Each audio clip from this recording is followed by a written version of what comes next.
Victor Amaya. I'm a CPA. I currently live in Harrisburg, Pennsylvania. So I went to school at Colorado State University after I joined the military when I was in high school. It came a point in my life where I had a choice. So growing up, my family had businesses, like just hustles, little things they did on the side. So it was always interesting, right? So I was like, I know business, so I'm going to go to business school. In the process of that, you had to take a couple accounting classes, and to me, it just made sense, right? I saw others struggling, which I did tutoring, which I helped. That also helped with me learning some stuff. Service to others is a huge thing for me. That's just how I express myself as a person and as a leader. I like helping others. It's always been kind of my thing, regardless of whether it serves me or not. That's what really gets me fulfilled and invigorated. So a lot of it is just helping others get to where they're going, right? And I'm just a conduit to it. I think a lot of it is when you're a CPA, you are kind of a Sherpa, right? A helper of others. And you become not only that, but a sage advice giver, somebody who is there for them, someone they can trust and lean on with a lot of life decisions, right? In their business, in their lives. What I told people that the only gifts I ever was given was tenacity. I think that's one of the things, when I want to do something, I'll do it. Just the tenacity to keep going and apply myself and get it done is probably about one of the only gifts I was given in life. So when I put my mind to things, I'm going to get it done. So yeah, I think that's my superhero power, I guess.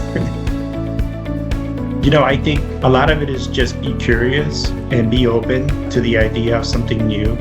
I mean, if you would ask 11-year-old me, are you going to be a CPA when you grow up? I'm sure not many people will tell you that that's what they wanted to be when they're 11 or 12. Things change, right? Overall, I've met only a few handful of people that told me, yeah, I wanted to be an accountant when I grew up. And there's so many different practices or majors that you can do as a business person. But what I really enjoyed about the accounting piece was that was the language of it, right? That was the way it would open all the doors that I could think of overall. So for me, it was kind of I can do anything now in any way, and I can help the most here. But if you're in that space right now where you're exploring, you don't know what the answer is, you're still kind of figuring out what is it that I want to do, ask more penetrating questions of others. Not everybody has the same story, and really I think people have misgivings of what our profession really does and what we do, and they think everybody's this dried up old individual, right, that has no charisma, no personality whatsoever, and it's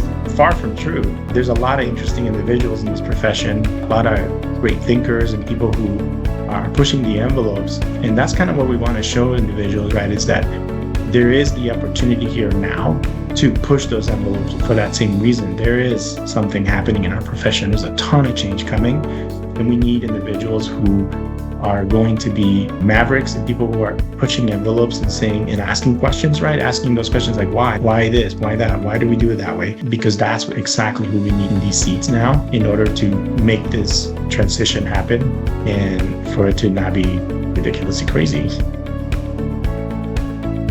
My name is Victor Amaya, and I am an agent of transformation.